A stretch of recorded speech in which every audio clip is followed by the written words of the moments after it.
11th எக்கனாமிக்ஸில் ஊரக பொருளாதாரம் லெசனில் 20 புக் பேக் கொஷின் இருக்கு, பார்க்கலாம். ஃபர்ஸ்ட் கொஷின், எது ஊரக பகுதியின் அடிப்படை அழகாக கருதப்படுவதுன்னு கேட்டிருக்காங்க. எதுனா வருவாய் கிராமம்.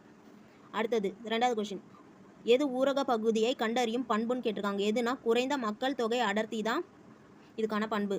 அடுத்தது தேர்ட் கொஷின், ஊரக பொருளாதாரத்தின் முக்கிய இயல்பு எதுனா வேளாண்மையை சார்ந்திருத்தல். ஃபோர்த் கொஷின், 2011ஆம் ஆண்டின் கணக்கெடுப்பில் மொத்த மக்கள் தொகையில் ஊரகத்தில் வாழும் மக்கள் தொகை விழுக்காடு என்னன்னு கேட்டிருக்காங்க. மொத்தம் எவ்வளோ பேர்னா 60%. ஃபிஃப்த் கொஷின், தேவைக்கு அதிகமாக வேலையில் ஈடுபடும் மக்களின் நிலைமை எதுனா மறைமுக வேலையின்மை.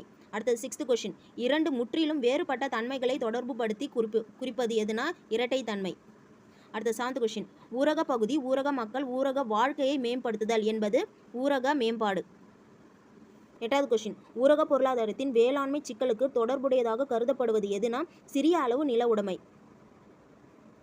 அடுத்தது நைன்த் கொஷின், ஊரக பகுதியில் ஒரு மனிதன் எடுத்துக்கொள்ள வேண்டிய கலோரியின் அளவு எவ்வளோனா 2400 கலோரி. அடுத்தது 10th கொஷின், ஊரக ஏழ்மைக்கான காரணத்தை சுட்டுக. எதுனா வேளாண்மை சாரா வேலையின்மை தான் இதுக்கான காரணம்னு சொல்கிறாங்க. அடுத்தது 11th கொஷின், மறைந்திருக்கும் வேலையின்மைக்கு மற்றொரு பெயர் என்ன? மறைமுக. 12th கொஷின், குறிப்பிட்ட காலத்திற்கு மட்டும் வேலைவாய்ப்பு பெறுவதை எப்படி கருதுவது?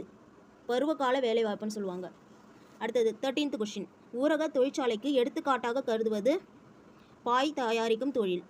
அடுத்தது 14th கொஷின், இந்தியாவில் உள்ள ஊரக குடும்பங்களில் கடனாளிகளுக்கு பங்கு எவ்வளோன்னு கேட்டிருக்காங்க. 4/3 பங்கு. அடுத்து 15th கொஷின், இந்தியாவில் ஊரக கடனுக்கு காரணமாக கருதுவது ஏழ்மை. அடுத்து 16th கொஷின், எந்த ஆண்டு வட்டார ஊரக வங்கியானது பயன்பாட்டிற்கு வந்ததுன்னு கேட்டிருக்காங்க. எப்போனா 1975.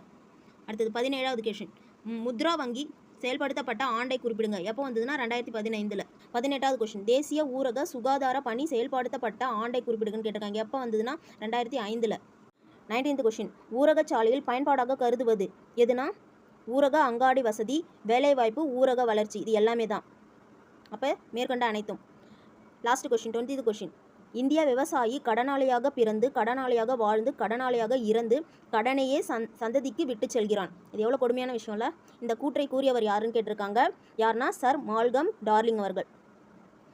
இதோட இந்த லெசனுக்கான புக் பேக் முடியுது. இந்த இன்ஃபர்மேஷன் உங்களுக்கு யூஸ்ஃபுல்லாக இருக்குன்னு நினைக்கிறேன். ரிவிஷனுக்கு யூஸ் பண்ணிக்க. Thank you so much.